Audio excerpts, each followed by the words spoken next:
සිංහ මකර ධනු ලග්න තුන තියෙන කෙල්ලෝ නම් කිසිම දවසක කසාද බඳින්න එපා. යක්ෂණියෝ හා සමානයි. යක්ෂණියෝ හා සමානයි. තමන්ගේ බෙල්ල ඉඳන් කන කෙල්ලක් වෙනවා කවදාද? එහෙම නැතුනොත් මට ඉජු කියලා කතා කරන්න. ඕනම කෙනෙක් පිස්සුවෙන් වගේ උමතුවෙන් වගේ තමන්ගේ පැත්තට වසී කරගන්න පුංචි කෙමක්. පුතේ සොහොන් අරලිය කොළ දෙකක් හොයාගන්න මේ වගේ. තමන් කැමති කෙනාගේ නම් දෙක මේ කොලේ ලියලා සොහොනක් උඩින් තියලා එන්න. බල්ලෙක් බැල්ලියක් වගේ තමන්ගේ පස්සෙන් එයි. මට පුළුවන් ඔයාව මෙතන ගල් කරලා පෙන්නන්න. ඔයාට මේ පුටුවෙන් නැගිට ගන්න බැරි වෙන තැනට මං ගල් කරලා පෙන්නන්න. නිලියෙක් වශී කරගන්න ඕන කියනකොට දැන් ඔයාට අවශ්‍යයි කියන්නකො. නිලියගේ නම විතරයි මට අවශ්‍ය වෙන්නේ. ඒ නිලිය පැය දෙකක් යනකොට Tamanට ගෙදර යන්න බැරි වෙන ගානට තමන්ගේ පස්සෙන් එයි. ඕන නාලිකාවක ඕන තැනක ඕනම අභියෝගයකට මූණ දෙන්න මම ලෑස්ති. ඔයා ආදරය කර කර පස්සෙන් යද්දී තමුසේ මොකෙද්ද තමුසේ වගේ මං ගන්න ඕට වැඩි ලස්සන රාජකුමාරයෙක් හොයා ගන්නවා කියන කෙල්ලෝ බැල්ලියෝ හා සමානව තමන්ගේ පස්සෙන් එන්න වැඩේ කරලා දීලා තියෙනවා. සමහර කොල්ලෝ ඉන්නවා කෙල්ල වැද තමන්ගේ පස්සෙන් ගියත් ගණන් ගන්න නැති තාලෙට. ගණන් ගත්තේ නැති කෙනා පස්සේ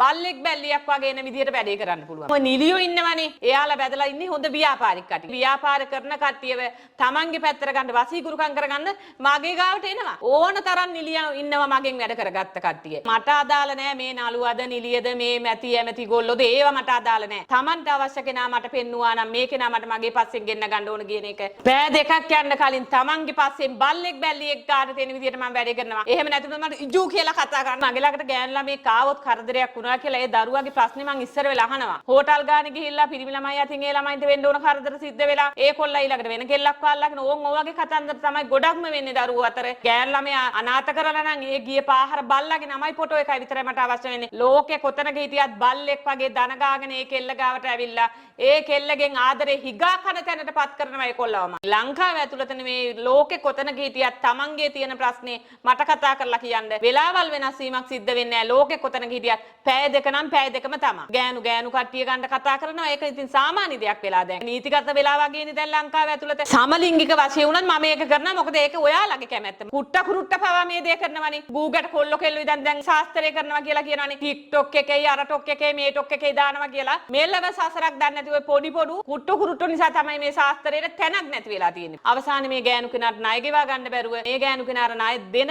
පුද්ගලයාත් එක්ක සම්බන්ධතාවයක් ඇති කරගෙන අවසානයේදී මේ අම්මගේ අනුදැනුම ඇතුව තමන්ගේ එකම දුවත් අර මිනිස්සයාට අම්මට බිලි දෙන්න සිද්ධ වුණා. බොහොම කනගාටුයි. මොකද මමත් අම්මා කෙනෙක්. මටත් දුවලා ඉනවා. ඒ කතන්දරේ අහනකොට උනත් බොහොම සංවේදී වෙන්න උනා මට උනත්. කරන්න පුළුවන්. උපරිම දඩුවමක් ඒ ගෑනු කෙනාට දුන්නා. කරන්න දෙයක් නැහැ. අර අසරණ දරුවා දැන් පුනරුත්ථාපන කඳුරකට ඉන්න සිද්ධ වෙලා තියෙනවා. අනියම් සම්බන්ධතාවයක් කරනවා කියන වරු ගණන් පැය ගණන් සති ගණන් බලන්න ඉන්න ඕනේ. දැන් අද වැඩේ අපි පටන් ගත්තා නම් ඒ කරපු මොහොතේ ඉඳලම තමන්ට මේ වෙනස දැනගන්න පුළුවනි. ගෙදර නෝනා ඉන්නවා. නෝනා ඉඳද්දි මහත්තයා කොහේ හරි ඉන්න පට්ට ගෑණියෙකුට ජෝඩු වෙලා මුළු පවුල් ජීවිතේම විනාශ කරලා. තමන්ගේ ගෑණි හෝ මිනිහා එහෙම වෙනත් අනියම් ඇසුරක පැටලලා ඉනවා නම් ඒ සම්බන්ධතාවයේ ටිකින් ටික කැඩෙන විදිය, එයාලා ටිකින් ටික විදවෙන විදිය මේ වැඩ කරන මොහොතේ ඉඳන්ම යාලත් දැක ගන්න පුළුවන්. සුපිරි තෙල් එකක්. මොකද ඕනම කෙනෙක්ට මුදල් ප්‍රශ්න කියන එක තියෙනවා. මේකෙන් චුට්ටක් දාලා සුරයක් දාගත්තා කියන්නේ ඒ කෙනා දියුණු වෙන එක ආයේ මිහිපිට කිසිම කෙනෙකුට වළක්වන්න බෑ. ව්‍යාපාරික ස්ථානයක් කරා නම් පුළුන් කෑල්ලකට හොදාලා තමන්ගේ ව්‍යාපාරික ස්ථානයේ මේ සේප්පුවට දාලා තියන්න. එහෙම නැතුව තමන්ගේ ගෙදර අල්මාරිය දාලා තියන්න. ගෙදර අල්මාරියක දාලා තිබ්බනම් ගෙදර අල්මාරිය කවදාවත් රෙදි නෙමෙයි තියෙන්නේ. එහෙනම් පුතේ සල්ලි උතුරන්න කිසිම දවසක දිනුව නවත්තන්න බෑ පුතේ මේ තෙල් එකක් ළඟ තියෙන. භූමියේ දෝෂයක් තියෙනවා නම් ඒ දෝෂේ බලලා ඒකට අවශ්‍ය බාහිරව පූජා තියන්න පුළුවන්. නිවාස ආරක්ෂා කරගන්න පුළුවන්. ඒ වගේ වෙළඳ ව්‍යාපාරික ස්ථාන ආරක්ෂා කරගන්න පුළුවන්. ගැනීමට දුර්වල දරුවන්ට විශේෂ පූජා තියලා යන්ත්‍ර දානවා පුතේ. ඒ වගේම දරුපලා හිමි දරුවන්ට දරුවන් ප්‍රමාද දරුවන්ට විශේෂ පූජා තියෙනවා. ඒ වගේම ගෙවල් දොරවල් ආරක්ෂා නඩු කාලයක් තිස්සේ ඇදිච්ච නඩු තියෙනවා. ඒ වගේම ඉක්මනටම Tamanට සහනයක් සැලසෙන විදියට Tamanට තියෙන ඕනම ගැටලුවකට කතා කරන්න තමන්ගේ අම්මට කතා කරනවා හා සමානව හිතලා කතා කරන්න.